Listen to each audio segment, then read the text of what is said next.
السلام عليكم ورحمة الله. الحمد لله الذي هدانا لهذا وما كنا لنهتدي لولا أن هدانا، والصلاة والسلام على أشرف الأنبياء والمرسلين وعلى آله وصحبه أجمعين، أما بعد، فإن خير الكلام كلام الله، وخير الهدي هدي محمد صلى الله عليه وسلم، وشر الأمور محدثاتها، وكل محدثة بدعة، وكل بدعة ضلالة، وفي رواية وكل ضلالة في النار. أعوذ بالله من الشيطان الرجيم. بسم الله الرحمن الرحيم. يريدون ليطفئوا نور الله بأفواههم والله متم نوره ولو كره الكافرون. هو الذي أرسل رسوله بالهدى ودين الحق ليظهره على الدين كله ولو كره المشركون.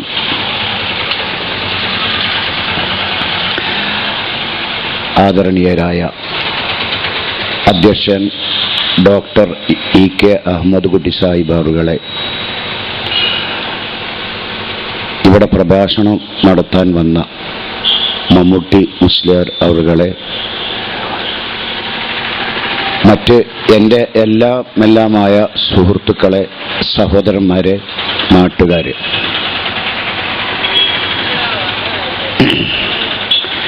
ഞാനിവിടെ സംസാരിക്കാൻ പോകുന്നത് സുദീർഘമായി സംസാരിക്കുന്നില്ല. എനിക്ക് ശേഷം ഇവിടെ മമ്മൂട്ടി മുസ്ലിയാർ സംസാരിക്കാനുള്ളതുകൊണ്ട് ഞാനൊരു മണിക്കൂർ കൊണ്ട് എൻ്റെ പ്രസംഗം അവസാനിപ്പിക്കും. എന്തുകൊണ്ട് എ.പി. അബ്ദുൽ ഖാദർ മൗലവി നയിക്കുന്ന മുജാഹിദ് സംഘടന വിട്ടു എന്നതാണ് എൻ്റെ വിഷയം. അതിലേറ്റവും പ്രധാനമായിട്ടുള്ളത് ആദർശ വ്യതിയാനമാണ്. ഞാൻ കേട്ടതും തെറ്റിദ്ധരിച്ചതും മടവൂരികൾക്ക് ആദർശമില്ല, അവർക്ക് ആദർശ വ്യതിയാനം വന്നിരിക്കുന്നു എന്നതായിരുന്നു. അത്തരം ആരോപണങ്ങളുടെ അടിസ്ഥാനത്തിൽ തെറ്റിദ്ധരിച്ചുകൊണ്ടാണ് യഥാർത്ഥത്തിൽ ഞാൻ എ.പി. അബ്ദുൽ ഖാദർ മൗലവി നയിക്കുന്ന സംഘടനയിൽ പ്രവർത്തിച്ചു വന്നത്. പിൽക്കാലത്ത് എനിക്ക് മനസ്സിലായ ഒരു കാര്യം, വളക്കുഴയിൽ അരവരെ മുങ്ങി നിൽക്കുന്ന ഒരു മനുഷ്യൻ, അതിൻ്റെ കരക്ക് ഒരാൾ നിൽക്കുന്നുണ്ട്, അയാളെ ചെരുപ്പുമ്പോൾ അല്പം ചാണകമുണ്ട്, നിന്റെ കാൽമ നിറച്ച് ചാണകം എന്ന് പറയുന്ന മാതിരിയാണ്.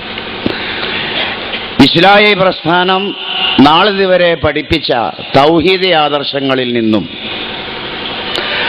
നാളിതുവരെ പഠിപ്പിച്ച സുന്നത്തുകളിൽ നിന്നും, കർമ്മശാസ്ത്രപരമായ സകല കാര്യങ്ങളിൽ നിന്നും വ്യതിചലിക്കുകയും പുതുതായ യാഥാസ്ഥികത്വം അതിൽ സ്ഥാപിക്കുവാൻ ശ്രമിക്കുകയും ചെയ്തിരിക്കുകയാണ് ഇന്നേ വരെയുള്ള ഇവരുടെ പ്രവർത്തനം കൊണ്ട് നാം മനസ്സിലാക്കിയിട്ടുള്ളത്. ഞാൻ അങ്ങനെയാണ് മനസ്സിലാക്കിയിട്ടുള്ളത്. അപ്പോൾ ഒന്ന് ആദർശ വ്യതിയാനം, രണ്ടാമത് ഗ്രൂപ്പിസം. എൻ്റെ അനുഭവങ്ങൾ മാത്രമേ ഞാനിവിടെ പറയുന്നുള്ളൂ. ഞാൻ പറയുന്ന ഏത് കാര്യത്തിനും എൻ്റെ അടുക്കൽ രേഖയുണ്ട്. ആ നിലക്കുള്ള സംസാരം ആരെങ്കിലും പറയുന്നത് കേട്ട് ഞാൻ പറയുന്നില്ല.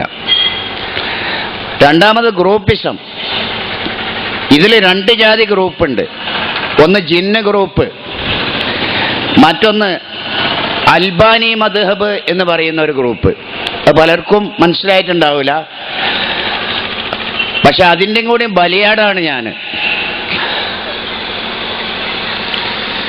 ഈ ആദർശ വ്യതിയാനം എന്ന് പറഞ്ഞാൽ നമ്മിൽ പലരും ആദർശം ചിന്തിക്കാതെ സംഘടനാഭ്രമം തലയിൽ കയറി ബുദ്ധി മരവിച്ച അവസ്ഥയിലാണ്. ഇന്ന് എ.പി. വിഭാഗം KNMന്റെ അവസ്ഥ അതാ. ആദർശം എന്തായാലും വേണ്ടില്ല. ശ്രീനാരായണ ഗുരു പറഞ്ഞ മാതിരി മതം ഏതായാലും മനുഷ്യൻ നന്നായ മതി എന്നതുപോലെ ആദർശം ഏതായിരുന്നാലും ശരി KNMൽ ആളുകൾ നിന്നാൽ മതി എന്നൊരു തത്വേ ഉള്ളൂ. അപ്പൊ എന്താ പറയുന്ന കാര്യം അവർ ശ്രദ്ധിക്കാൻ തയ്യാറുമില്ല. പക്ഷെ സാധാരണക്കാരെ മറച്ചു വെച്ചുകൊണ്ട് പലതും സംഘടനയുടെ നേതൃത്വ തലത്തിൽ നടക്കുന്നു എന്നതാണ് വാസ്തവം. അത് അനുഭവിച്ചവനാണ് ഞാൻ, അതുകൊണ്ടാണ് ഞാൻ പറയുന്നത്. ആദർശമാണ് സംഘടനയേക്കാൾ വലുത്. എന്നും സംഘടനയേക്കാൾ വലുത് ആദർശമാണ്. ആ ആദർശത്തിന്റെ പേരിലാണ് നാം പരസ്പരം സ്നേഹിച്ചത്. ആദർശത്തിന്റെ പേരിലാണ് നാം പരസ്പരം ഒപ്പം നടന്നത്. ആദർശത്തിന്റെ പേരിലാണ് നാം ഒപ്പം സംസാരിച്ചത്. ആദർശത്തിന്റെ പേരിലാണ് നാം തമാശകൾ പറഞ്ഞത്. അപ്പൊ ആദർശമാണ് നമുക്ക് വലുത്. സംഘടനയേക്കാൾ വലുത് ആദർശമാണ്. എന്നെ സംബന്ധിച്ചിടത്തോളം ആദർശത്തെ സഹായിക്കുന്ന സംഘടന ഏതാണോ അതിനെ സഹായിക്കുക എന്നതാണ് ഞാൻ മനസ്സിലാക്കിയിട്ടുള്ളത്. എന്നാൽ AP വിഭാഗം മുജാഹിദില് ആദർശത്തിന് യാതൊരു വിലയുമില്ല.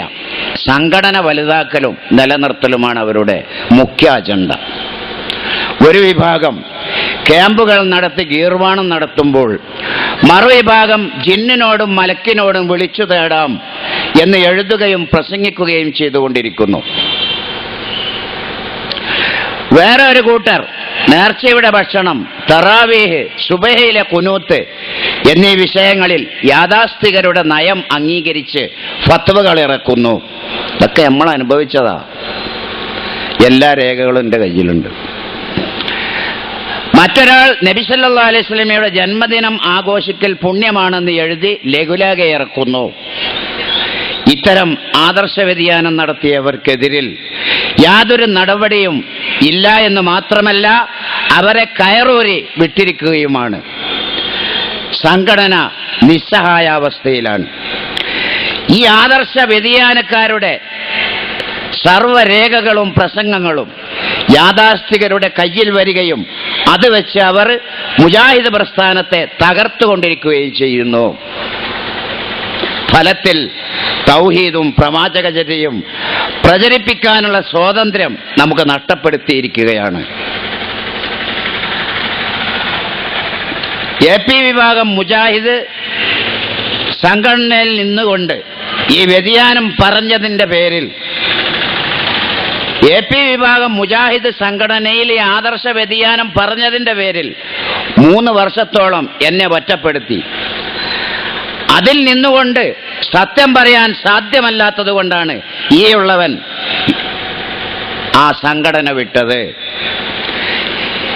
ഈ സംഘടന CP Umar സുല്ലമയും doctor EK Ammukutty സാഹിബും നയിക്കുന്ന എന്നെ പോലെയുള്ളവർക്ക് ഒരനുഗ്രഹമാണ്. എന്തുകൊണ്ടെന്നാൽ ഈ സംഘടന ഇല്ലായിരുന്നുവെങ്കിൽ തൗഹീദും പ്രവാചകചര്യവും പ്രചരിപ്പിക്കാൻ എനിക്ക് സാധ്യമാകുമായിരുന്നില്ല. ഞാൻ വീട്ടിലിരിക്കേണ്ട ഗതികേട് എനിക്ക് വരുമായിരുന്നു. അപ്പൊ ഈ സംഘടനയുടെ അനുഗ്രഹം ഇപ്പോഴാണ് ഞാൻ മനസ്സിലാക്കുന്നത്.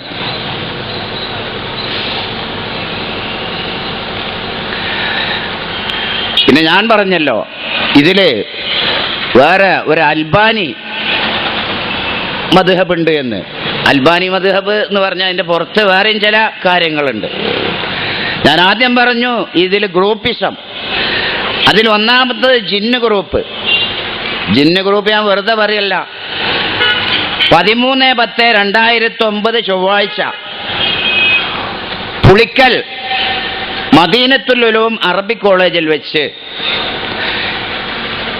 AP വിഭാഗം ജമിയത്തുൽ ഉലമയുടെ എക്സിക്യൂട്ടീവ് യോഗവും ഫത്വ ബോർഡിന്റെ യോഗവും സംയുക്തമായിട്ട് ചേരുകയാണ്. അതിൻ്റെ 1 കൊല്ലം മുമ്പ് തന്നെ ഞാൻ ഇവരെ സംഘടനാപരമായ എല്ലാ മീറ്റിങ്ങുകൾക്ക് പോകലും നിർത്തിയിരുന്നു. അല്ല, ഖുർആൻ ക്ലാസ് എവിടെ ഉണ്ടെങ്കിൽ അതിനൊക്കെ പോരും. അതൊരു പുണ്യമുള്ള കാര്യമാണ്, നമ്മളെ ബാധ്യതയാണ്. അല്ലാതെ അവരുടെ സംഘടനാ മീറ്റിംഗ് ഞാൻ പോകാറില്ല. പക്ഷേ ഇതിന് ക്ഷണിച്ചപ്പോൾ ഞാൻ പോയി.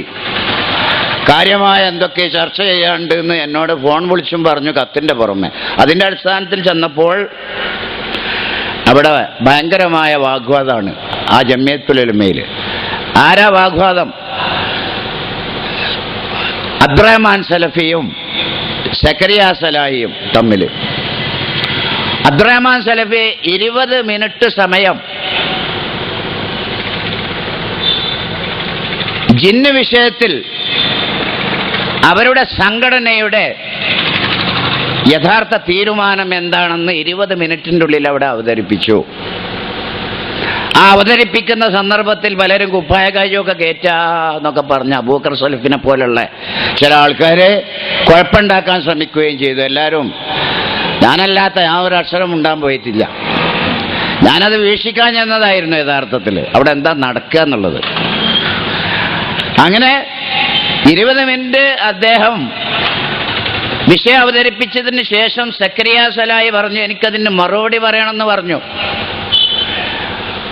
പക്ഷെ അധ്യക്ഷ വേദിയിലുള്ളവരും മറ്റു പലരും ഒരു ജമിയത്തുൽ ഉലമയുടെ തീരുമാനമാണ് സലഫി ഇവിടെ അവതരിപ്പിച്ചത്, അതിനെതിരിൽ അതിന്റെ എക്സിക്യൂട്ടീവിൽ വെച്ച് മറുപടി പറയാൻ പറ്റൂല എന്ന് പറഞ്ഞിട്ട് സക്കരിയ സലാഹിയെ വിലക്കുകയാണ് ഉണ്ടായത്. അതിലങ്ങോട്ട് പിന്നെ ഒരു 8:15 വരെ വാഗ്വാദം തുടർന്നു. മഗ്‌രിബിന് മുമ്പ് കഴിയേണ്ട മീറ്റിംഗ് കഴിഞ്ഞത് ഒരു 8:30 അടുത്താണ്. പിന്നീട് എന്ത് സംഭവിച്ചു? പിന്നീട് സക്കരിയ സലാഹിയുടെ ജിന്ന് ഗ്രൂപ്പിൽ അന്ന് വാദിച്ച ആളുകൾ, ഒന്ന് ജബ്ബാർ മൗലവി, മറ്റൊന്ന് അബൂബക്കർ സലഫി, പിന്നെ ഒരുപാട് ആൾക്കാരുണ്ട് ആ ഗ്രൂപ്പിൽ. ഏകദേശം 40% ആളുകൾ ആ ഗ്രൂപ്പിലാണ്. ആ ഗ്രൂപ്പ് പറഞ്ഞ യുവാക്കള്, അതായത് യുവ മൗലവിമാര് 40% സക്കരിയ സലാഹിയുടെ പിന്നിലാണ്. അതുകൊണ്ട് തന്നെയാണ് ഈ ആദർശ വ്യതിയാനം ശിർക്ക് വരെ പ്രചരിപ്പിച്ചിട്ടും സംഘടനയിൽ നിന്നും അദ്ദേഹത്തെ പുറത്താക്കാത്തത്. സംഘടന വളരും, അവർക്ക് ഉറപ്പാണ്. അല്ലെങ്കിൽ ആ പുറത്താക്കപ്പെട്ടവരിൽ പലരും ഇതിലേക്ക് കടന്നു വരും, രണ്ടിലൊന്നുണ്ടാവും. അതുകൊണ്ട് അവരെ പുറത്താക്കുന്നില്ല. ഈ 40% ആളുകളിൽ ഇതിലേക്ക് കടന്നു വന്ന മുസ്ലിയാക്കളിൽ 90% സക്കരിയ സലാഹിയുടെ പിന്നിലാണ്. കാരണം അവരാദ്യം പഠിച്ചിരുന്നതും അംഗീകരിച്ചിരുന്നതുമായ കാര്യം സക്കരിയ സലാഹി അംഗീകരിച്ചു കൊടുത്തപ്പോൾ സ്വാഭാവികമായിട്ടും അദ്ദേഹത്തിൻ്റെ ഒപ്പം അവർ കൂടല്ലോ. ഇതാണ് അവസ്ഥ. ഒരു മാസം കഴിഞ്ഞതിന് ശേഷം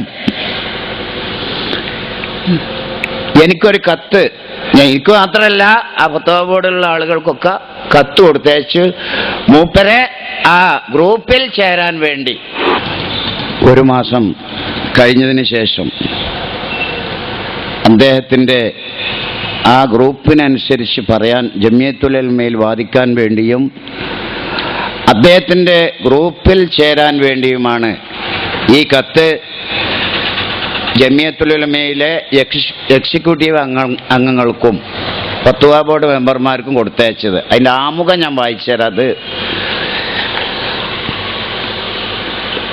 ബഹുമാന്യരായ കേരള ജമിയത്തുൽ ഉലമ അഹ്ലുസുന്ന വൽ ജമാഅ ഉലമാ സംഘം നിർവാഹക സമിതി മുമ്പാകെ കെ സക്കരിയ സലാഹി സമർപ്പിക്കുന്നത്. മാന്യരെ, അസ്സലാമു അലൈക്കും വറഹ്മത്തുള്ളാഹി. ഇക്കഴിഞ്ഞ KJU നിർവാഹക സമിതിയുടെയും ഫത്വ ബോർഡിൻ്റെയും സംയുക്ത യോഗത്തിൽ ജിദ്ദ ഇസ്ലാഹി സെന്റർ ഈയിടെ പുറത്തിറക്കിയ ജനാബ് അബ്ദുറഹ്മാൻ സലഫിയുടെ ജിന്ന് ബാധയുമായി ബന്ധപ്പെട്ട CD-യെക്കുറിച്ചുള്ള ചർച്ച വന്നതും അദ്ദേഹം എന്നെ പേരെടുത്ത് വിമർശിച്ച് 20 മിനിറ്റോളം സംസാരിച്ചതും തുടർന്ന് അധ്യക്ഷനും മറ്റ് മുതിർന്ന അംഗങ്ങളും ഇടപെട്ട് എന്നെ മറുപടി പറയാൻ അനുവദിക്കാതിരുന്നതും ഓർമ്മയുണ്ടാകുമല്ലോ. വൈകാരികമായ ശൈലിയിലുള്ള ഇത്തരം ചർച്ച ഇപ്പോൾ വേണ്ട എന്നും ബന്ധപ്പെട്ടവർ തങ്ങൾക്ക് പറയാനുള്ളത് എഴുതിത്തന്നാൽ മതിയെന്നും അന്ന് പ്രസിഡിയം നിർദ്ദേശത്തിൻ്റെ അടിസ്ഥാനത്തിലാണ് ചില കാര്യങ്ങൾ എഴുതി അറിയിക്കുന്നത്. പിന്നെ ഇത് മൂപ്പര ജിന്നിൻ്റെയും ഒക്കെ പോരിശം അങ്ങനെ പറയാണ് ആ ഗ്രൂപ്പ് ചേരാൻ വേണ്ടി. എന്താണിപ്പോൾ മൂപ്പരതിലെ പ്രധാനപ്പെട്ട പോയിന്റ് എന്ന് വെച്ചാൽ, അത് ഇസ്ലാഹി പ്രസ്ഥാനത്തിൽ ഒരു ബന്ധമില്ലാത്ത കാര്യമാണ്. അതായത് ശൈത്താൻ മനുഷ്യ പെൺകുട്ടികളുമായി ലൈംഗിക ബന്ധം പുലർത്തും. അങ്ങനെ ലൈംഗിക ബന്ധം പുലർത്തുമ്പോൾ അവരെ ചികിത്സിക്കണം. എന്താണ് ചികിത്സ? നമ്മളെ പൂർവികമായിട്ട് ചില പുരോഹിതന്മാർ, ലൈംഗികാസക്തിയുള്ള ചില പുരോഹിതന്മാരൊക്കെ പെൺകുട്ടികളെ ഇരുട്ടുമുറിയിൽ ആക്കിയിട്ട് അടിക്കലും മറ്റു പലതും ചെയ്യാറുള്ള ഒരു അവസ്ഥ ഉണ്ടായിരുന്നു. അത് വേണമെന്നാ മൂപ്പര് പറയുന്നുണ്ട്. യഥാർത്ഥത്തിൽ ശൈത്താനെ പ്രതിരോധിക്കാനുള്ള മാർഗം തഖ്വയാണ് വിശുദ്ധ ഖുർആൻ നമ്മെ ഉപദേശിക്കുന്നത്. വലൗഹബിയന്നഹും അജ്മഈൻ ഇല്ലാ ഇബാദക മിൻഹുൽ മുഖ്ലസീൻ. എല്ലാവരെയും ഞാൻ വഴിതെറ്റിക്കും. ശൈത്താൻ അള്ളാഹുവിനോട് കരാർ ചെയ്തതാ. ഇല്ലാ ഇബാദക മിൻഹുൽ മുഖ്ലസീൻ, നിഷ്കളങ്കരാക്കപ്പെട്ട നിന്റെ അടിമകളെ ഒഴിച്ച്. അതായത് തഖ്വയുള്ള നിഷ്കളങ്കരായ ആളുകൾ. അപ്പൊ അള്ളാഹുവിൽ തവക്കുൽ ചെയ്യലാണ് ശൈത്താന്റെ ഷർറിൽ നിന്ന് നമ്മൾ വേണ്ടത്. ഇങ്ങനെ അടിച്ചിറക്കുന്ന ഒരു സമ്പ്രദായം ഖുർആനിലോ ഹദീസിലോ എവിടെയില്ല. പിന്നെ ചിലവർ മുളക് പൊടിയൊക്കെ കലക്കിയിട്ട് അതിൽ പെൺകുട്ടികളെ ഇരുത്തും നീറ്റലുണ്ടാകാൻ വേണ്ടി. ഏതായാലും തല്ലുകൊള്ളുന്നതും നീറ്റലുണ്ടാകുന്നതും ശൈത്താനല്ല, മനുഷ്യനാണ് വേദനിക്കുന്നത്. അപ്പൊ ഈ ഒരവസ്ഥ ഇസ്ലാം അത് പിന്നെ ഇങ്ങനെ ശൈത്താനും മനുഷ്യ പെൺകുട്ടികളുമായി ലൈംഗിക ബന്ധത്തിൽ ഏർപ്പെടുന്ന അള്ളാഹു ഖുർആനിലോ പ്രവാചകൻ തന്റെ ചര്യയിലൂടെയോ ഹദീസിലൂടെയോ ഒന്നും വ്യക്തമാക്കാത്ത കാര്യം. ശൈത്താന്റെ ജനനേന്ദ്രിയത്തെ കുറിച്ച് വല്ല വിവരം നമുക്കുണ്ടാ? പുകയില്ലാത്ത തീജ്വാല കൊണ്ട പിശാചിനെ സൃഷ്ടിച്ചിരിക്കുന്നത്. അവരെങ്ങനെ മനുഷ്യന്റെ ഒപ്പം കൂടുക, പിന്നെ ഈ ലൈംഗിക ബന്ധത്തിൽ ഏർപ്പെടാം? ഇതൊന്നും യാതൊരു രേഖയില്ലാത്തതാ. മനുഷ്യനെ ലൈംഗിക ബന്ധത്തിൽ ഏർപ്പെടാൻ മനുഷ്യന്മാരെ തന്നെയാണ് അള്ളാഹ് സൃഷ്ടിച്ചിട്ടുള്ളത്.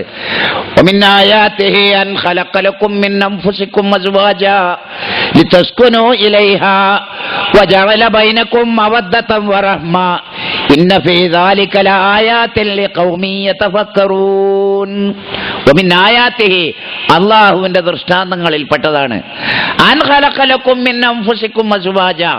നിങ്ങളിൽ നിന്ന് തന്നെ നിങ്ങൾക്ക് ഇണകളെ അവൻ സൃഷ്ടിച്ചു തന്നു എന്നുള്ളത്.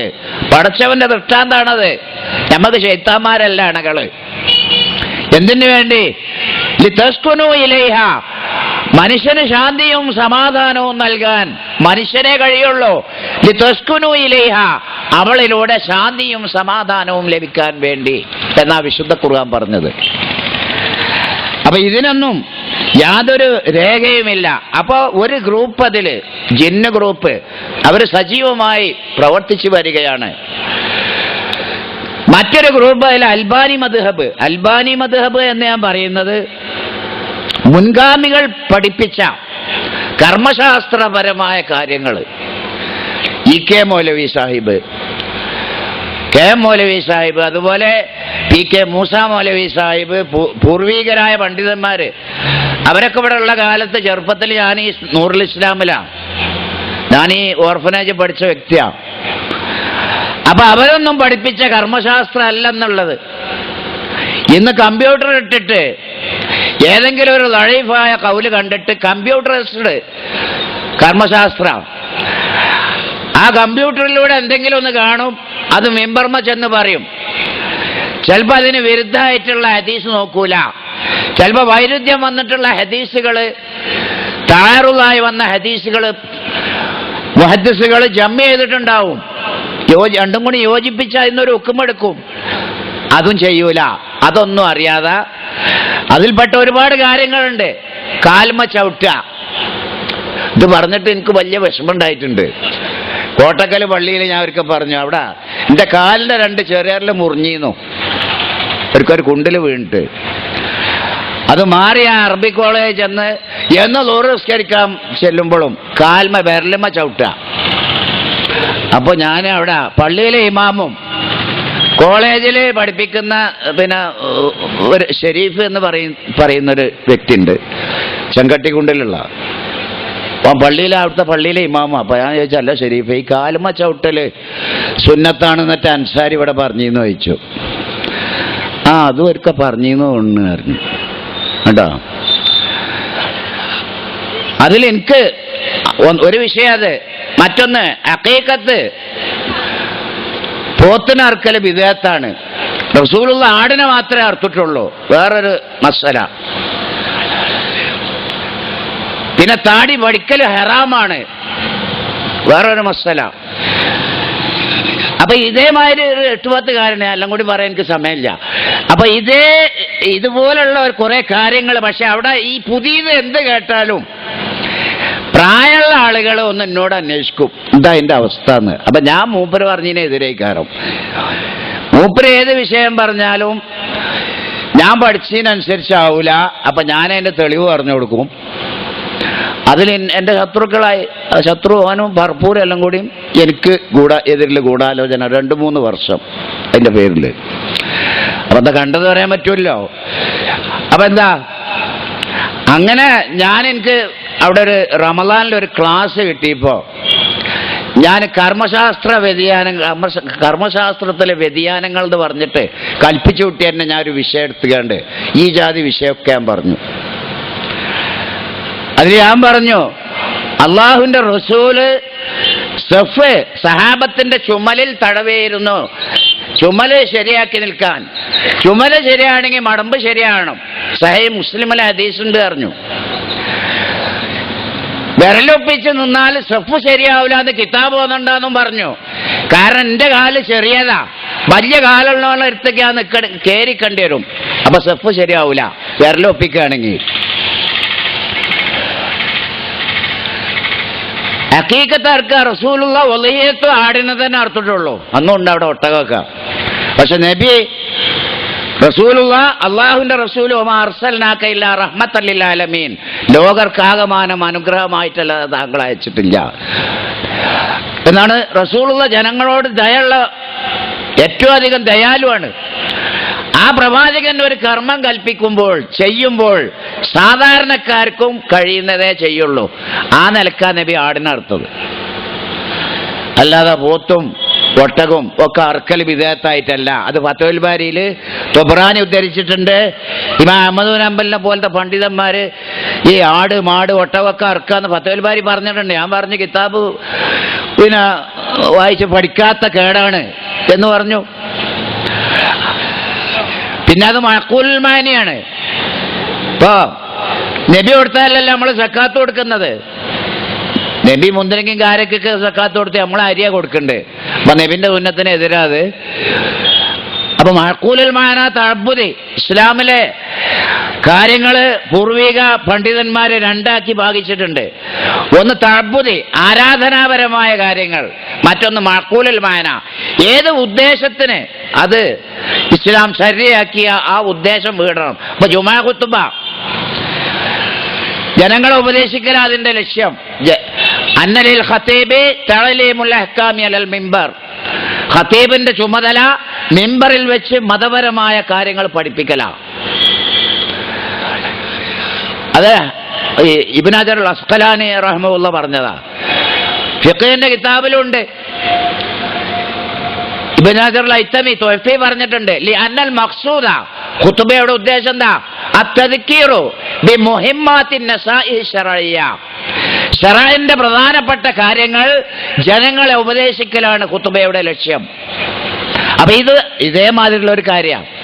ദാനധർമ്മങ്ങളോട് ബന്ധപ്പെട്ട കാര്യങ്ങൾ, ഹഖീഖത്ത് ഉളഹിയത്ത്, ഇതൊക്കെ മഅഖൂൽ മാന. അത് കൂടുതൽ മാംസം വിതരണം ചെയ്യാൻ കഴിയുന്നത് അർക്കലാ നല്ലത്. അല്ലാതെ പോത്തിനെ ആടിനെ അർക്കലൊന്നും വിധേയത്തല്ല. അതും ഞാൻ പറഞ്ഞു. മറ്റു ചില കാര്യങ്ങളും ഞാൻ പറഞ്ഞു. ഏതായാലും അപ്പൊ ഈ നിലക്ക് ഇതൊക്കെ അൽബാനി പറഞ്ഞതാണ്. ഈ അൽബാനിയോട് എനിക്ക് വെറുപ്പില്ല. അയാള് ഈ നൂറ്റാണ്ടിലെ ഏറ്റവും വലിയ പണ്ഡിതനാ. അൽബാനിനെ തരം താഴ്ത്തല്ല.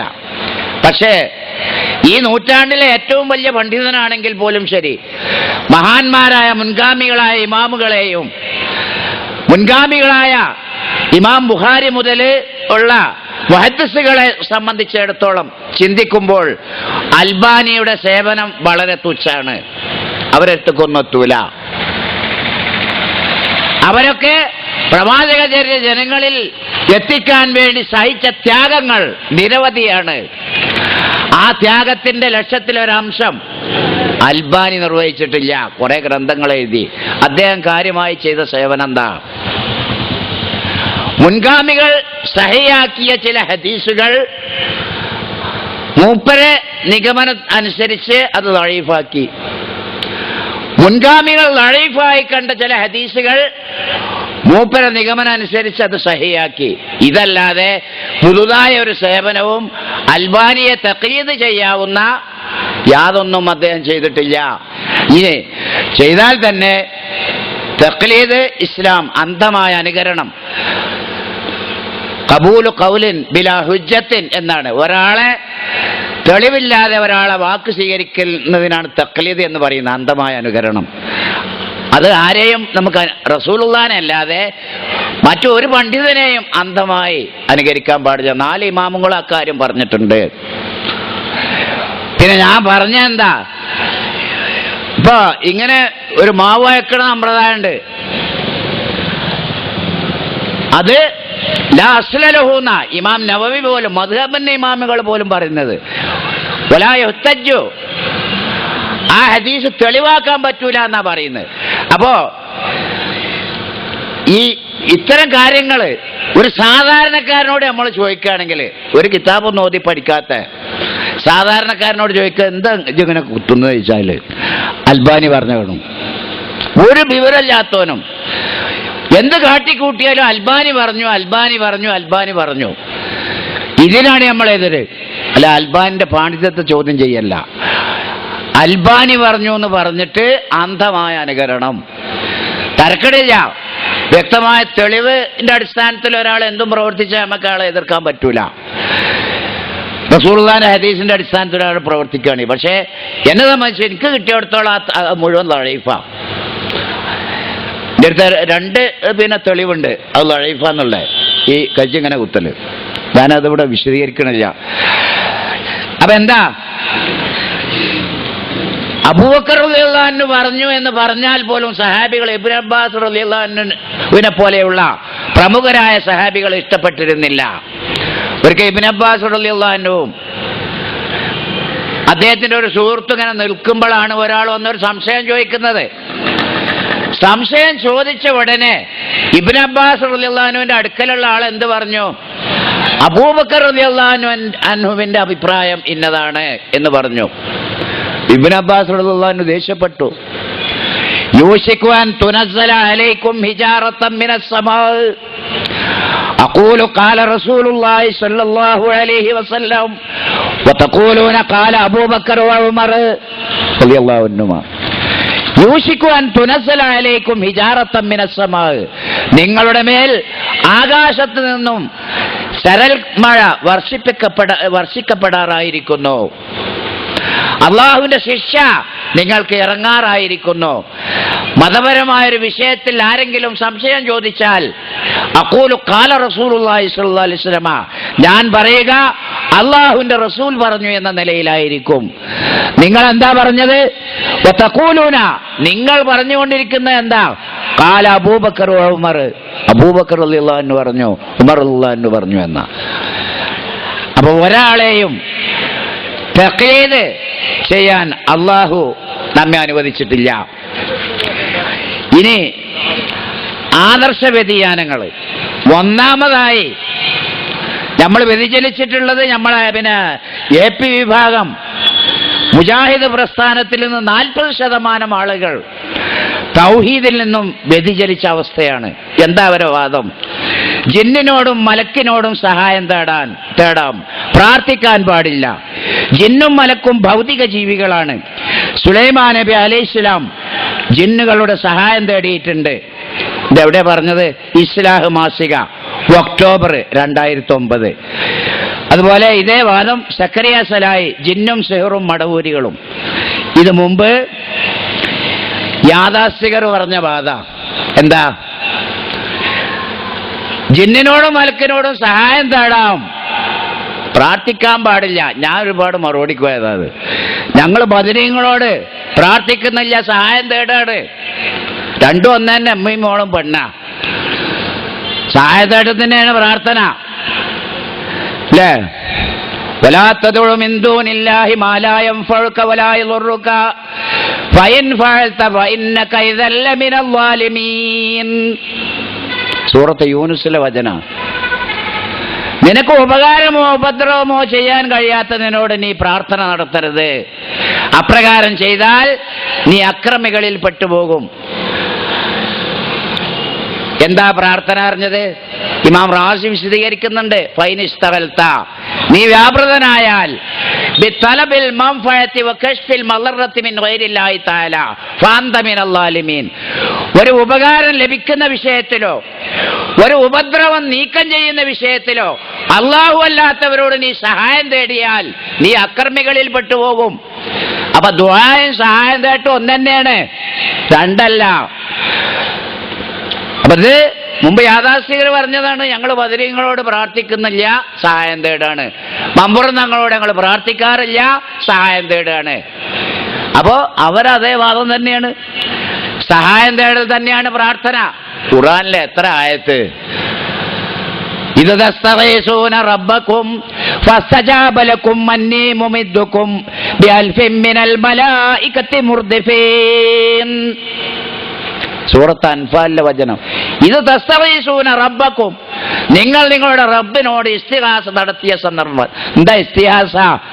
ദുആ ചെയ്ത സന്ദർഭം. ഇസ്തിഗാസ സഹായം തേടിയ സന്ദർഭം. അപ്പൊ ദുആ തന്നെയാണ് സഹായം തേടല്. ഫസ്തജാബ ലക്കും, നിങ്ങളുടെ പ്രാർത്ഥനക്ക് ഉത്തരം നൽകിക്കൊണ്ട് അള്ളാഹു പറഞ്ഞു, അന്നീ മുമിദ്ദുക്കും ബിഅൽഫിൻ മിനൽ മലായികത്തി മുർദിഫീൻ, തുടർച്ചയായി വരുന്ന ആയിരക്കണക്കിൽ മലക്കുകളെ കൊണ്ട് നിങ്ങളെ ഞാൻ സഹായിക്കുമെന്ന്. അപ്പൊ രണ്ടു വന്ന ഫൈദാ റകിബൂ ഫിൽ ഫുൽകി ദഅവുല്ലാഹ മുഖ്ലിസീന ലഹുദ്ദീൻ. മക്കയിലെ മുശ്രിക്കുകളുടെ സമ്പ്രദായം, കപ്പൽ യാത്ര ചെയ്യുമ്പോൾ അപകടം സംഭവിച്ചാൽ ദഅവുല്ലാഹ, അവർ അള്ളാഹുവിനോട് പ്രാർത്ഥിക്കും. അതിന് മുഫസ്സിറുകളൊക്കെ അർത്ഥം കൊടുത്തത് എന്താ? വലാ യസ്തഗീസൂന ബിഗൈരിഹി, അള്ളാഹു അല്ലാത്തവരോട് അവർ സഹായം തേടൂല. അപ്പൊ ദുആവും സഹായം തേടലും ഒന്ന് തന്നെ. ഉമ്മി മോളും പിന്നെ പെണ്ണെന്നെ, അതാ പറഞ്ഞത്.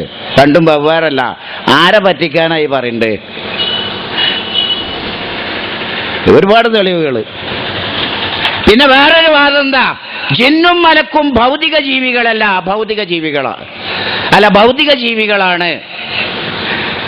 നമ്മൾ മനുഷ്യന്മാരെ നമ്മൾ ഭൗതികമായിട്ട് സഹായം തേടാലോ. വതആവനൂ അലൽ ബിർരി വത്തഖ്വാ, പുണ്യത്തിന്റെയും സൂക്ഷ്മതയുടെയും നന്മയുടെയും അടിസ്ഥാനത്തിൽ നിങ്ങൾ പരസ്പരം സഹകരിക്കണം എന്നാ ഖുർആൻ പറഞ്ഞത്. അല്ലേ? അല്ലാഹു ഫീ ഔനിൽ അബ്ദി മാ കാനൽ അബ്ദു ഫീ ഔനി അഖീഹി. ഒരു സഹോദരൻ തന്റെ സഹോദരനെ സഹായിക്കുമ്പോഴെല്ലാം അള്ളാഹു അവനെ സഹായിക്കും. ഇർഹമൂ ലിമൻ ഫിൽ അർള് യർഹമുകും മൻ ഫിസ് സമാ. ഭൂമിയിലുള്ളവർക്ക് നിങ്ങൾ കരുണ ചെയ്യണം, ആകാശത്തുള്ളവൻ നിങ്ങൾക്ക് കരുണ ചെയ്യും. അപ്പൊ ഇതൊക്കെ ഭൗതികമായി നമുക്ക് സഹായം തേടാം. അള്ളാഹു അനുവദിച്ച കാര്യത്തിൽ പടപ്പുകൾക്ക് ഭൗതികമായ സഹായം തേടാം. പക്ഷേ ഈ ജിന്നുകളും മലക്കുകളും നമ്മളെപ്പോലെ ഭൗതികാന്നാ ഉണ്ടാക്കുകയാണ്, തെളിവില്ല, വെറുതെ ഉണ്ടാക്കുക. ജിന്നും മലക്കും നമ്മളെ പോലെ ഭൗതിക എന്താ? പിന്നെ അഭൗതികം എന്നാ നമ്മൾ പറയല്, അഭൗതികല്ല എന്നാ പറയുന്നത്. എന്താ ഈ അഭൗതികം എന്ന് പറഞ്ഞാല്? ഭൗതികവും അഭൗതികവും വ്യത്യാസമുണ്ട്. ഭൗതികം, മനുഷ്യന്മാരൊക്കെ ഭൗതിക ജീവികളാ. പോത്ത് ഭൗതികാണ്, ആട് ഭൗതിക. പക്ഷെ നമ്മൾ കാണാത്ത, കണ്ണിൽ കാണാത്ത അഭൗതികമായ കുറെ രോഗാണുക്കളുണ്ട്. ഖുർആനിൽ പറഞ്ഞില്ലേ, സുബ്ഹാനല്ലദീ ഖലഖൽ അസ്വാജ കുല്ലഹാ മിമ്മാ തുംബിത്തുൽ അർള് വമിൻ അൻഫുസിഹിം വമിമ്മാ ലാ യഅലമൂൻ. മനുഷ്യവർഗം അറിയാത്ത ഒരുപാട് വസ്തുക്കളിലും ഇണകളുണ്ട്. നമ്മളതിൽ അഭൗതികമായിട്ട് നിൽക്കുക. അഭൗതികം എന്ന് പറഞ്ഞാൽ എന്താണ്? അഭൗതികം എന്ന് പറഞ്ഞാൽ പഞ്ചേന്ദ്രിയങ്ങൾക്കോ ശാസ്ത്രീയ നിരീക്ഷണങ്ങൾക്കോ പിടുത്തം കിട്ടാത്തതാ അഭൗതികം. ആ അഭൗതിക ജീവികളിൽപ്പെട്ടതാണ് ജിന്നും മലക്കും. കണ്ണുകൊണ്ട് കാണുമോ? നമുക്ക് കാണാൻ കഴിയോ? ഇന്നഹു യറാക്കും ഹുവ ഖബീലുഹു മിൻ ഹൈസു ലാ തറൗനഹും. ഇബ്ലീസും കൂട്ടരും നിങ്ങൾ അങ്ങോട്ട് കാണും. ഏത് രൂപത്തിൽ? മിൻ ഹൈസു ലാ തറൗനഹു, അങ്ങോട്ട് നിങ്ങൾ കാണാത്ത വിധം. നമ്മൾ അങ്ങോട്ട് കാണൂല, അവരിങ്ങോട്ട് കാണും. ആരെങ്കിലും മലക്കനെ കണ്ടുപോലുണ്ടാ? അപ്പൊ മലക്കുകളും ജിന്നുകളും ഭൗതികമാണ് എന്ന് പറഞ്ഞിട്ട് അവരോട് സഹായം തേടാം എന്നാണ് നമ്മളെ സക്കരിയ സലാഹിന്റെയും ജബ്ബാർ മൗലവിന്റെ ഒക്കെ വാദം. ശരിയല്ല. അപ്പോ അഭൗതികം എന്ന് പറഞ്ഞാൽ ശാസ്ത്രീയ നിരീക്ഷണങ്ങൾക്കും പഞ്ചേന്ദ്രിയങ്ങൾക്കും പിടുത്തം കിട്ടാത്തത്. അപ്പൊ ഈ ഭൗതിക എന്ന് പറഞ്ഞിട്ട് മലക്കുകളോട് തേടാം, ജിന്നിനോട് തേടാം എന്നാണ് സ്ഥാപിക്കുന്നത്. ഇനി സുലൈമാൻ നബി അലൈഹി ഇസ്ലാം ജിന്നിനോട് സഹായം തേടി. ശരിയാ, തേടിയിട്ടുണ്ട്. സൂറത്തുൽ നംലിലുണ്ട്. അയ്യക്കും യഅ്തീനി ബിഅർശിഹാ ഖബ്ല അൻ യഅ്തൂനി മുസ്ലിമീൻ ഖാല ഇഫ്രീതും മിനൽ ജിന്നി അനാ ആതീക ബിഹി ഖബ്ല അൻ തഖൂമ മിൻ മഖാമിക് വഇന്നി അലൈഹി ലഖവിയ്യുൻ അമീൻ. സുലൈമാൻ നബി ഒരിക്കല് തന്റെ പരിവാരങ്ങളൊക്കെ ഒരുമിച്ച് കൂട്ടിയിട്ട് പറയാം, ഇതാ ബിൽഖിസ് രാജ്ഞി യമനിൽ നിന്ന് വന്നിട്ട് ഇവിടെ മുസ്ലിം ആകാൻ പോവുകയാണ്. അവളെ ഇവിടെ വരുന്നതിന് മുമ്പ് ആ സിംഹാസനം ഇവിടെ എത്തണം. അതിൽ നിങ്ങൾക്ക് ആർക്കാണ് ആ സിംഹാസനം? ആയിരക്കണക്കിന് കിലോമീറ്റർ ദൂരമുണ്ട്. ആ സിംഹാസനം എന്റെ മുന്നിൽ എത്തണം. ആരാ കൊണ്ടുവരാ എന്ന് ചോദിക്കാം. ജിന്നിൽപ്പെട്ട ഒരു ഭീകരൻ പറഞ്ഞു, സുലൈമാൻ നബിയെ, താങ്കളുടെ ഈ മജ്ലിസിൽ ഇരിപ്പിടത്തിൽ നിന്ന് എഴുന്നേൽക്കുന്നതിന് മുമ്പ് ഞാൻ കൊണ്ടുവരാം. തീർച്ചയായും അതിന് ഞാൻ ശക്തവാനാണ്, വിശ്വസ്തനുമാണ്. ഇത് സുലൈമാൻ നബിയുടെ മോചിതത്താ. മോചിതത്തുകള് താൻ പറയുന്ന കളവിന് ഒപ്പിക്കാൻ പറ്റൂല, കുഫറാണത്. ആരുടെയെങ്കിലും കളവിന് ഒപ്പിക്കാനുള്ളതല്ല മോചിതത്ത്. ഒരു പ്രവാചകന് നൽകിയ മോചിതത്ത് പോലും അള്ളാഹു മറ്റൊരു പ്രവാചകന് നൽകിയിട്ടില്ല. ഷെയ്ഖ് അബ്ദുൽ ഖാദർ ജീലാനിയുടെ ഉന്യ എന്ന കിതാബിൽ പറയുന്നുണ്ട്, അള്ളാഹു താല സുലൈമാൻ നബി അലൈഹി ഇസ്ലാമിന് മാത്രമാണ് ജിന്നുകളെ കീഴ്പ്പെടുത്തി കൊടുത്തിട്ടുള്ളത്. ജിന്നുകളുടെ ശരീരഭാഷയും സംസാര ഭാഷയും ജിന്നുകളെ സംബന്ധിച്ചുള്ള സമ്പൂർണമായ വിവരങ്ങളും ഈ ലോകത്ത് ആർക്കെങ്കിലും നൽകിയിട്ടുണ്ടെങ്കിൽ അത് സുലൈമാൻ നബി അലൈഹി ഇസ്ലാമിന് മാത്രമാണ്. അത് മുഅ്ജിസത്ത് എന്ന നിലക്കാണ് നൽകിയിട്ടുള്ളത്. ഇത് മുമ്പ് യാഥാസ്ഥികർ പറഞ്ഞിരുന്നു ഇങ്ങനെ. ഈസാ നബി അലൈഹി ഇസ്ലാം തൊട്ടിൽ നിന്ന് സംസാരിച്ചത് സ്വർഗം എനിക്കും എൻ വയ്യാൽ തുടർന്നോർക്കും സുഖത്തോടെ തന്നാലിറങ്ങാ ഞാൻ എന്നോവർ. റിഫായ് ഷേഖ് പ്രസവ സമയത്ത് മാതാവിന്റെ ഗർഭാശയത്തില് ഒരു സത്യാഗ്രഹം ഇരുന്നിട്ട് പറയാണ്, എനിക്കും എന്നെ തുടർന്ന പിൽക്കാലത്ത് എന്നെ തുടർന്ന ആളുകൾക്കും മുൻകൂട്ടി സ്വർഗം തരണം, എന്നാ ഞാൻ ഇറങ്ങാം. ഈ മാല പാടിയിട്ട് ഖുർആൻ പ്രവാചകന്മാരുടെ മുഅ്ജിസത്തിനെ ദുർവ്യാഖ്യാനം ചെയ്യുന്ന അവസ്ഥ എന്നിൽ ധാരാളം ഉണ്ടായിട്ടുണ്ട്. ഞാൻ മറുപടി പറയാൻ പോയിട്ടുണ്ട്. എന്താ പറയാ? ഖാല ഇന്നി അബ്ദുല്ലാഹി ആതാനിയൽ കിതാബ വജഅലനി നബിയ്യാ. ഈസാ നബി അലൈഹി ഇസ്ലാം പറഞ്ഞു, ഞാൻ അള്ളാഹുവിന്റെ അടിമയാണ്, എനിക്ക് അള്ളാഹു വേദഗ്രന്ഥം നൽകിയിട്ടുണ്ട്, എന്നെ പ്രവാചകനാക്കിയിട്ടുണ്ട്. കണ്ടാ, ഈസാ നബി തൊട്ടിൽ നിന്ന് സംസാരിച്ചപ്പോ റിഫായ് ഷേഖിന് ഗർഭത്തുനിന്ന് സംസാരിച്ചൂടെയെന്ന്. ചത്താചകത്തേനെ ജീവൻ ഇടിച്ചോവർ, ചാകുങ്കിലേശത്തെ നന്നാക്കി വിട്ടോവർ. ചത്തിന് ജീവൻ കൊടുത്തു, ചാകാൻ പോണി നന്നാക്കിയും ചെയ്തു. തെളിവുണ്ട്. എന്താ? അള്ളാഹുവിന്റെ അനുവാദപ്രകാരം ഞാൻ മരിച്ചവരെ ജീവിപ്പിക്കും ഇതെന്നോ അവരും പറഞ്ഞിരുന്നത്. അതേമാതിരി പ്രവാചകന്മാർക്ക് അള്ളാഹു കൊടുത്ത മോചിതത്തിനെ തന്റെ നുണ സ്ഥാപിക്കാൻ വേണ്ടി ചില ആളുകൾ ഇവിടെ ദുർവ്യാഖ്യാനം ചെയ്തുകൊണ്ടിരിക്കുകയാണ്. അത് നമുക്ക് സമ്മതിക്കാൻ പറ്റൂല. അള്ളാന്റെ ദീനാണിത്, ഇതാരും കുത്തകല്ല. അതുകൊണ്ടാണ് ഞാൻ അത്ര ദേശത്ത് പറയുന്നത്.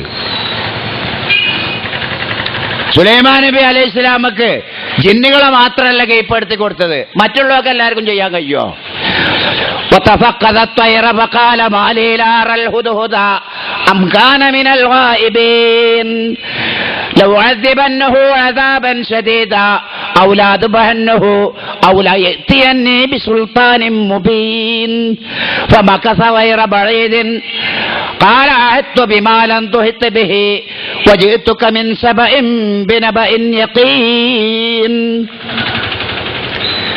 സുലൈമാൻ നബി അലൈഹി സ്വലാത്തു വസ്സലാം ഒരിക്കൽ പക്ഷികളെ പരിശോധിച്ചു. മരക്കൊത്തിനെ കാണുന്നില്ല. സുലൈമാൻ നബി ദേഷ്യപ്പെട്ടു. അവനെ ഞാൻ ശിക്ഷിക്കൂ, അറുത്ത് കളയുന്നൊക്കെ പറഞ്ഞു. കുറച്ച് കഴിഞ്ഞപ്പോ മരക്കൊത്തി അവിടെ വന്ന് ഇരുന്നിട്ട് പറയാണ്, സുലൈമാൻ നബിയെ, നിങ്ങൾ അറിയാത്ത ചില വിവരങ്ങൾ എനിക്ക് കിട്ടിയിട്ടുണ്ട്.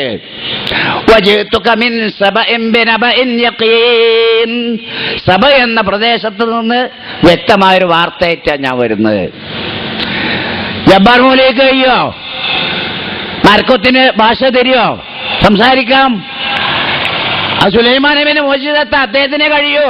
ഇതുപോലെ ജിന്നുകളെ കൈപ്പെടുത്തിയതും. ولسليمان الريح عاصفة تجري بأمره إلى الأرض التي باركنا فيها للعالمين ومن الشياطين من يغوصون له ويعملون عملا دون ذلك وكنا لهم حافظين. സുലൈമാൻ നബിന്റെ മോചിതത്ത കാറ്റിനെ എരമ്പിയടിക്കുന്ന കാറ്റിനെ അദ്ദേഹത്തിന് നാം കീഴ്പ്പെടുത്തി കൊടുത്തു. സുലൈമാൻ നബി ഒരു സുപ്രയിൽ ഇരുന്നിട്ട് കാറ്റിനോട് എന്നെ ഇന്ന സ്ഥലത്ത് എത്തിക്കണം എന്ന് പറഞ്ഞാൽ കാറ്റ് എത്തിക്കും. നമ്മൾ കൽപ്പിച്ച കാറ്റ് പോവുമോ? ജബ്ബാർ മൗലവി ഈ ലേഖനം എഴുതിയ ജബ്ബാർ മൗലവി കൽപ്പിച്ചാൽ പോവോ? കാറ്റ് പോവോ? പോവില്ല. അതുപോലെ ശൈത്താന്മാരിൽ നിന്ന് അദ്ദേഹത്തിന് വേണ്ടി കടലിൽ മുങ്ങുന്നവരുണ്ടായിരുന്നു. മുങ്ങിയിട്ട് രത്നങ്ങൾ എടുത്തു കൊടുക്കുന്ന ആളുകളുണ്ടായിരുന്നു. നമുക്ക് കിട്ടുമോ ശൈത്താനെ കൊണ്ട് സേവനം ചെയ്യിക്കാം? കഴിയൂല. അപ്പൊ സുലൈമാൻ നബി അലൈഹി ഇസ്ലാമിന്റെ മോചിതത്ത. അപ്പൊ തൗഹീദ് പൊളിക്കാൻ വേണ്ടി പ്രവാചകന്മാർക്ക് അള്ളാഹു നൽകിയ മോചിതത്തുകളെ ദുരുപയോഗം ചെയ്യാണ് യഥാർത്ഥത്തിൽ ഇവിടെ ചെയ്യുന്നത്. പല പുതിയ വാദങ്ങളും ഇപ്പൊ പൊന്തി വരുന്നുണ്ട്. ഒരു നുണ പറഞ്ഞാൽ അത് സ്ഥാപിക്കാൻ 1000 നുണകൾ പറയേണ്ടി വരും. ആ കൂട്ടത്തിൽപ്പെട്ടതാ പ്രാർത്ഥനയും ആരാധനയും രണ്ടാണ്. പ്രാർത്ഥനയില്ലാത്ത ധാരാളം ആരാധനകളും ഉണ്ട്. നമ്മളെ സക്കരിയ സലാഹി കടവത്തൂരിൽ ചെയ്ത പ്രസംഗ തളിപ്പറമ്പിലും ഒറ്റപ്പാലത്തൊക്കെ ചെയ്തിട്ടുണ്ട്. ഇതിന്റെ CD ഒക്കെ ഉണ്ട്. എന്താ, നമ്മൾ എത്രയോ കൊല്ലം നമ്മുടെ പൂർവിക പണ്ഡിതന്മാരും ഖുർആനിലും ഹദീസിലും സ്ഥിരപ്പെട്ടതും കെ.എം. മൗലവി മുതൽ വെളിയങ്കോട് ഉമ്മർ മൗലവി വരെ ഉള്ള മുഴുവൻ പണ്ഡിതന്മാരും നിരന്തരമായി ജനങ്ങളെ ഉത്ബോധിപ്പിച്ച ഒരു കാര്യമാണ് അദ്ദുആ ഹുവൽ ഇബാദ. പ്രാർത്ഥന അത് തന്നെയാകുന്നു ആരാധന. അദ്ദുആ മുഖുൽ ഇബാദ. പ്രാർത്ഥന ആരാധനയുടെ മജ്ജയാകുന്നു. അദ്ദുആ റൂഹുൽ ഇബാദ. പ്രാർത്ഥന ആരാധനയുടെ ജീവനാകുന്നു. അത് മാറ്റി എന്താ പറഞ്ഞത്? ജിന്നിനോട് പ്രാർത്ഥിക്കാൻ തെളിവുണ്ടാക്കുക. ജിന്നിനോട് പ്രാർത്ഥിക്കാൻ തെളിവുണ്ടാക്കാൻ വേണ്ടി പ്രാർത്ഥനയും ആരാധനയും രണ്ടാണ്. പ്രാർത്ഥനയില്ലാത്ത ആരാധനകളുമുണ്ട്. പ്രാർത്ഥനയില്ലാത്ത ധാരാളം ആരാധനകളുമുണ്ട്. അപ്പൊ എന്താ? പ്രാർത്ഥന ഒക്കെ ആരാധനയല്ല. ജിന്നിനോട് സഹായം തേടി അത് ആരാധന ആവൂല, പ്രാർത്ഥനയാണെങ്കിലും എന്നാ. അപ്പൊ സത്യത്തില് നമ്മൾ ഇന്നേ വരെ പഠിച്ചതിനെതിരാ. യഥാർത്ഥത്തില് ഒരു സൽക്കർമ്മം എന്ത് ആരാധന എന്ന് പറയാം? അള്ളാഹുവിന്റെ പ്രീതിക്ക് വേണ്ടി ഒരു സത്യവിശ്വാസി ഒരു സൽക്കർമ്മം ചെയ്താൽ അതാ ആരാധന. ആ സൽക്കർമ്മത്തിന് ഒരു നെയ്യത്തുണ്ടാവും. പരലോകം ഉദ്ദേശിക്കുകയും മുഅ്മിനായും കൊണ്ട് തൻ്റെ സകല അധ്വാനങ്ങളും പരിശ്രമങ്ങളും ആ പരലോക ലക്ഷ്യത്തിന് വേണ്ടി അവൻ ചെലവഴിക്കുകയും ചെയ്താൽ, അവൻ അധ്വാനിക്കുകയും ചെയ്താൽ, അത്തരക്കാരുടെ അധ്വാനത്തിന് അള്ളാഹു നന്മ രേഖപ്പെടുത്തും, സ്വർഗം നൽകുന്ന വിശുദ്ധ ഖുർആനിൽ അള്ളാഹ് പറഞ്ഞത്. അപ്പൊ എന്താ? പ്രാർത്ഥനയുണ്ടെങ്കിലേ ആരാധനയാവുള്ളൂ. പ്രാർത്ഥനയില്ലാത്ത ഒരു കാര്യവും ആരാധനയാവൂല. ഇത് നമ്മളെ മുൻഗാമികൾ മുഴുവൻ നമ്മളെ പഠിപ്പിച്ച കാര്യമാണ്. അപ്പൊ സഹോദരന്മാരെ, തൗഹീദ് പൊളിക്കാൻ വേണ്ടിയാണ് ജിന്നുകളോട് സഹായം തേടല് ആരാധനയാവൂല, പ്രാർത്ഥനയാവുള്ളൂ, സഹായത്തേട്ടേ ആവുള്ളൂ എന്ന് വരുത്തി തീർക്കാനാണ് ഇത്തരം പുതിയ വാദങ്ങൾ. പക്ഷേ നമ്മുടെ AP വിഭാഗം മുജാഹിദ് പ്രവർത്തകർ, സാധാരണക്കാർക്ക് ഇത്തരം കാര്യങ്ങൾ അധികം ആൾക്കും അറിയില്ല. ഇത്തരം വാദങ്ങൾ ഞാനതൊക്കെ മനസ്സിലായി. ഇസ്ലാഹ് പത്രം ഞാൻ സ്ഥിരമായി വായിക്കുന്ന ഒരാളാണ്. ഇപ്പം എനിക്ക് വരവില്ല, എനിക്കത് ഫ്രീ ആയിട്ട് അയച്ചു തരില്ലെന്നു. ഇതിനുശേഷം ഇപ്പം എനിക്ക് വരവില്ല. ഞാൻ അന്നേ വരെ എല്ലാ ഇസ്ലാമും വായിക്കും. അന്ന് തന്നെ ഞാനിങ്ങനെ ചിന്തിക്കുന്നതിൻ്റെ പോക്ക് ശരിയല്ല. നമ്മളിങ്ങനെ പഠിച്ചതിനനുസരിച്ച് നമ്മൾ ചിന്തിക്കുമല്ലോ ഏത് ലേഖനം വായിക്കുമ്പോഴും. പിന്നെന്താ, ആദർശ വ്യതിയാനങ്ങൾ, നേർച്ചച്ചോറും അരിയും വാങ്ങൽ. നേർച്ചൻ്റെ അരി ഉണ്ടെന്ന് അത് വാങ്ങാം, അത് വാങ്ങിയിട്ട് നമ്മൾ ഭക്ഷിക്കൂലെന്ന് ദുരപ്രതിജ്ഞ ചെയ്തിട്ട് വാങ്ങി വെക്കാന്ന് ആർക്കേം കൊടുക്കുക. ഇത് പറ്റുമോ? ഇതാരാ പറഞ്ഞത്? പറഞ്ഞ ആളെ നമുക്ക് പറയണ്ടല്ലോ, എല്ലാവർക്കും അറിയാം. ഇത് ആദർശ വ്യതിയാനല്ലേ? ഇവർക്ക് ഇതിൽ നടപടി എടുത്താ? ഇല്ല, എടുക്കൂല. 2009 വരെ ഐതിഹ്യങ്ങൾ പിന്നെ തഴഞ്ഞു വെച്ച് എനിക്കറിയാം. 2009 വരെ. 2009 അവർ ജില്ലാ കമ്മിറ്റിക്ക് അദ്ദേഹത്തെ എടുത്തത് ഇപ്പം ഒക്കെ ആക്കി. തയ്ച്ചലും പേച്ചലും ആ വിഭാഗത്തിന്റെ പൂർവികമായിട്ടുള്ള ചര്യയാണ്. ഓരോ വാലിങ്ങനെ ഒഴിഞ്ഞ് നടക്കണം, എന്നാ ഓ നല്ല ആള്. നേര് പറഞ്ഞവന് പുറത്ത്. ഇത് എന്നുള്ളതാ, ഇതൊന്നും നല്ല തുടങ്ങിയതല്ല. എനിക്കിവിടെ പറയാം, ഞാൻ ഇവിടെ ഒരു ഖത്തീബായതുകൊണ്ട് പറയാൻ വിഷമമുണ്ട്. എന്നാലും ഞാൻ പറയാം, സത്യം പറയാക്കാൻ പറ്റൂല്ലോ. അപ്പൊ ഈ നിലക്ക് നേർച്ചന്റെ അരി വാങ്ങാൻ പറ്റും നമുക്ക്. ആ ആയത്തിൽ നേർച്ചന്റെ അരി മാത്രമല്ല, പന്നിയിറച്ചി പറഞ്ഞുകൊണു.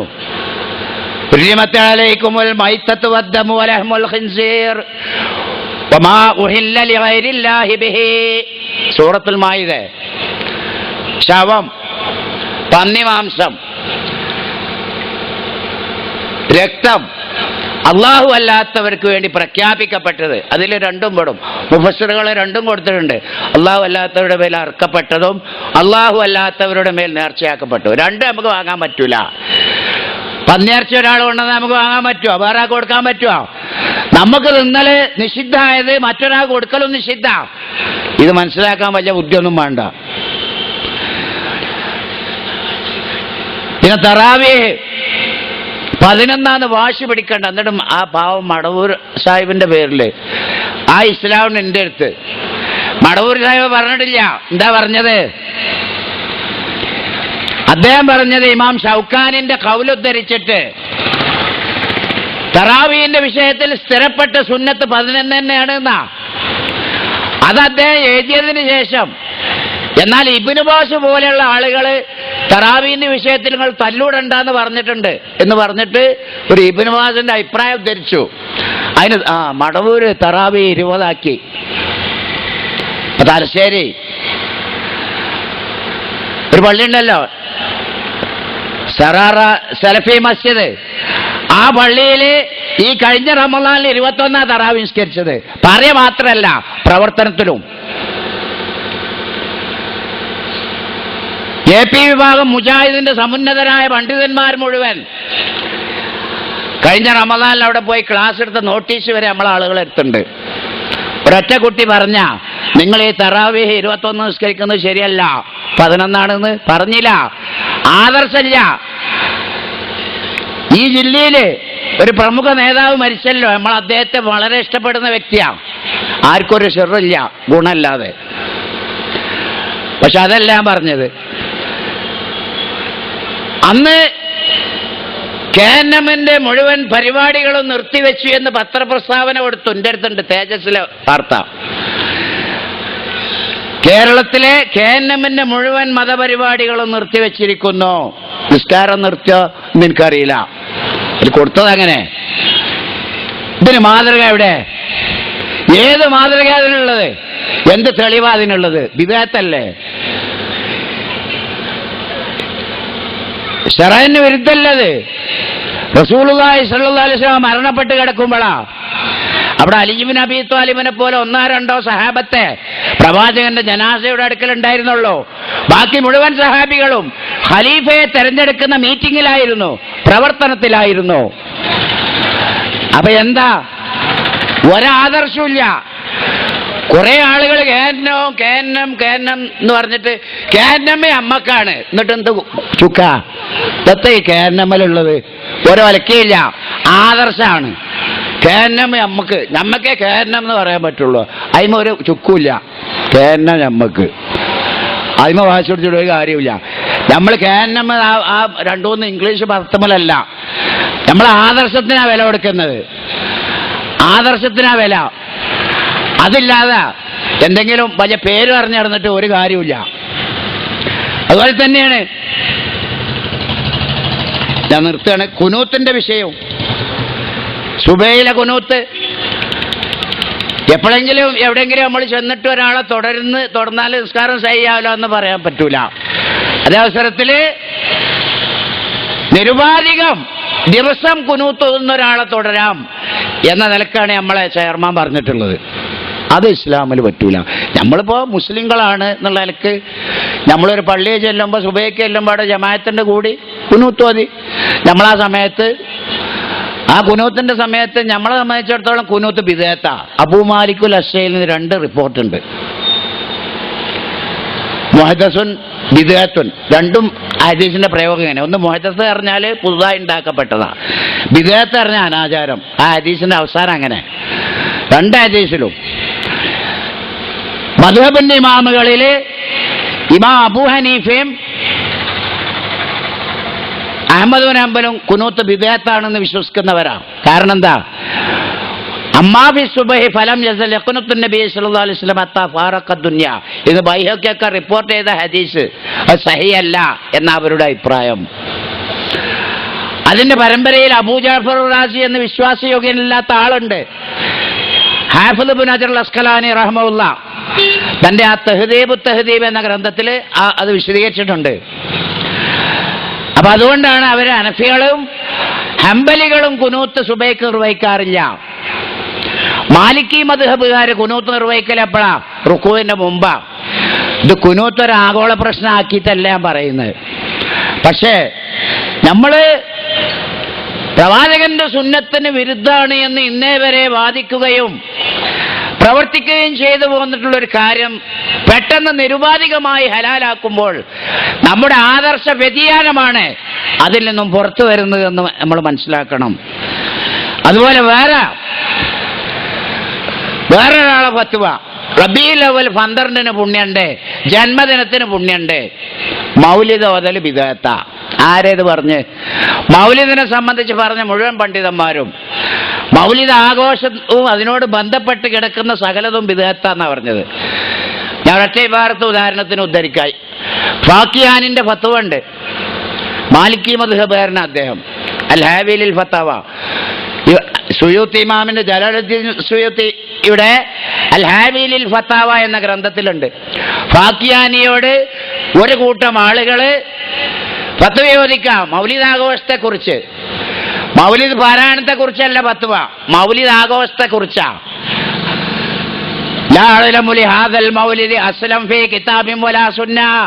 ഈ മൗലിദ് ആഘോഷത്തിന് കിതാബിലോ സുന്നത്തിലോ ഒരു അടിസ്ഥാനവും ഞാൻ കാണുന്നില്ല. കഴിഞ്ഞുപോയ പണ്ഡിതന്മാരിൽ നിന്നും മതനേതാക്കളിൽ നിന്നും ഒരാളും തന്നെ അത് പുണ്യമാണെന്ന് ഉദ്ധരിച്ചിട്ടില്ല. ബൽഹുവ ബിദ്അത്തുൻ, പക്ഷേ അത് അനാചാരമാണ്.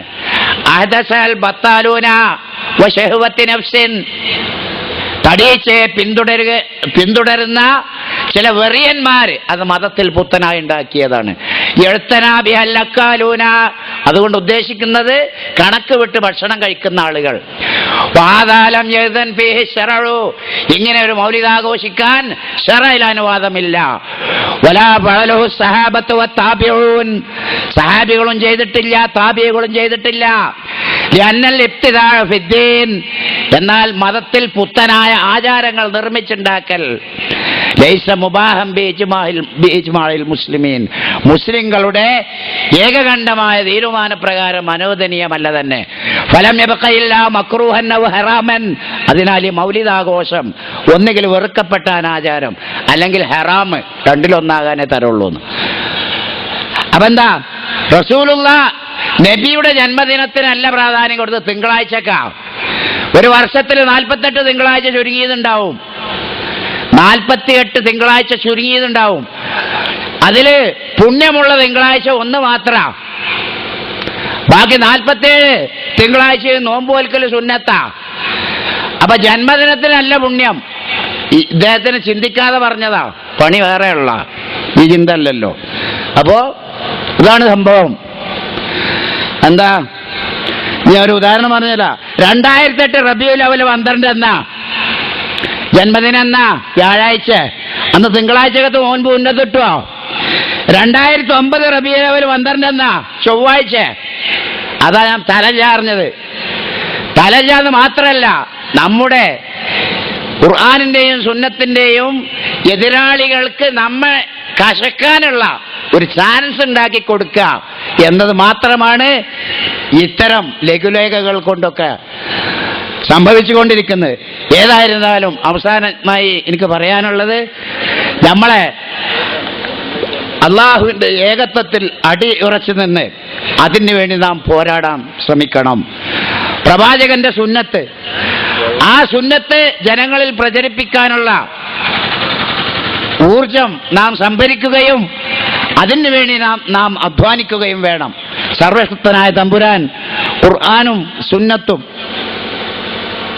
അനുസരിച്ച് പ്രവർത്തിക്കുവാനും നമ്മുടെ കഴിവിൽപ്പെട്ട കാര്യങ്ങൾ നാം പ്രവർത്തനത്തിൽ കൊണ്ടുവരാനും നമ്മുടെ കഴിവനുസരിച്ച് അത് ജനങ്ങളിൽ പ്രചരിപ്പിക്കുവാനും സർവശക്തനായ തമ്പുരാൻ നമ്മെ എല്ലാവരെയും അനുഗ്രഹിക്കുമാറാവട്ടെ.